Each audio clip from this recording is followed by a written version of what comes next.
In South Africa, they had passed laws, right? In Guyana, they did not call it passed laws. They had to get a special permission, a note from the estate manager. Walter, in his book, said that this penal contract was as such that if an East Indian indentured laborer was not at work, they were deemed to be in hospital or in jail, because they had to be at work, because the contract ensured that they had to be at work. So we have to understand how marginalization takes place. There's another point that I make in my thesis that is related to that. I'm saying that because of the land laws that were passed to fragment the African villages, and Clementi in his constitutional history of British Guyana, I have a quotation in his, he said something in his book which he did not clarify. And he said, look, the villages were imposed on plantation space. And he did not go further to explain what he meant, right? But plantation space was developed to ensure that drainage and irrigation was centralized. Each plantation was like a country on its own.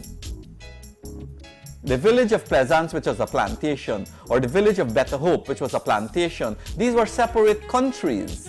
They were in charge of their own operations.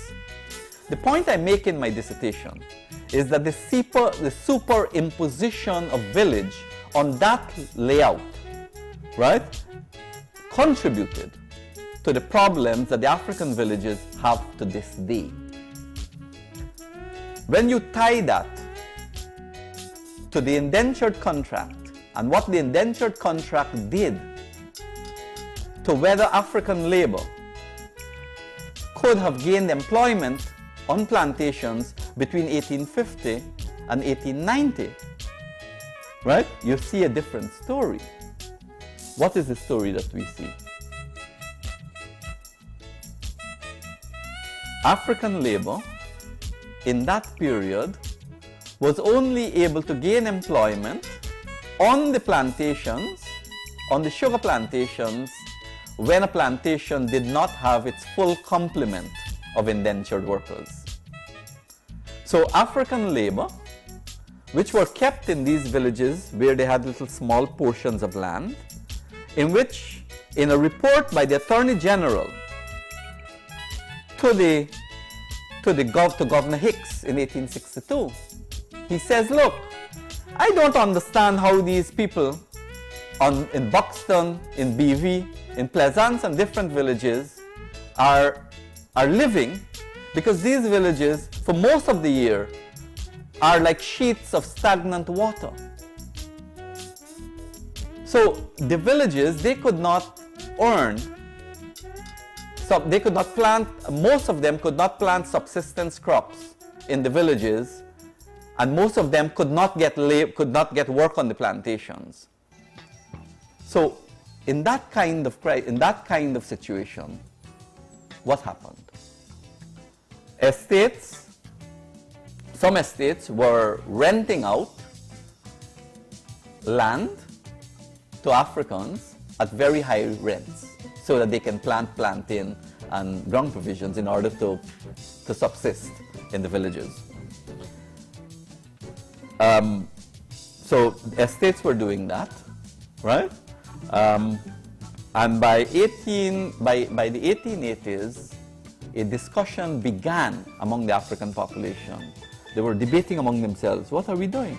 Perhaps we should go and ask estate man, the planter class, for indenture. Let us be indentured so that we can get work. Because the point I'm making here is that the combination of the penal contract and the laws that were put in place to encircle the African villages combined to create the African workforce into what Karl Marx in capital called the development of a reserve army of labor. The African workers, the African people in Guyana was constructed in that period after the defeat of the 1848 strike, right? And until the mid-1880s into a reserve army of labor. The last point I want to make on that is that this view, and Walter makes this point in some of his writings, that the African villages constituted what is called a peasantry does not hold up. I mean, if you were to really analyze it, it does not hold water. Because number one, they did not have enough land. I mean, the parcels that they had were minuscule parcels. A quarter acre here, a dam bed here, a little piece there, right? So they could not develop. I mean, let's back up. Even under slavery, the slaves in Jamaica were already producing crops in their provision grounds, which were being exported. Under slavery, the slaves were already engaged in the export market. In Guyana, the African population were never able to produce a crop to engage in money-making ventures on the export market. The first time any group of the population outside of the planter class was able to develop a crop and engage in exports was the East Indian population, with the development of rice exportation, which began in 1908. The African population, therefore, was completely marginalized in the quest of the planter class to have a cheap and available labor force available to them. They had to create the African workforce into a reserve army of labor in order to keep Indian labor cheap. It's, and so, I am not, you can't, what I'm doing is not casting blame on Indian labor.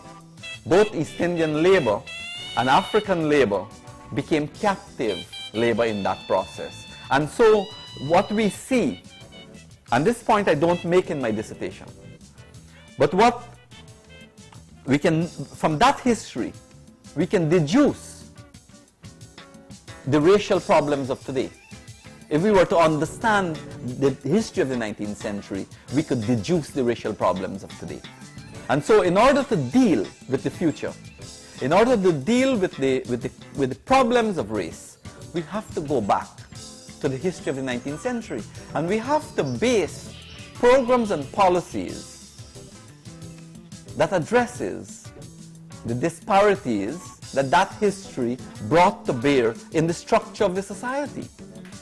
This was brought out in January last year.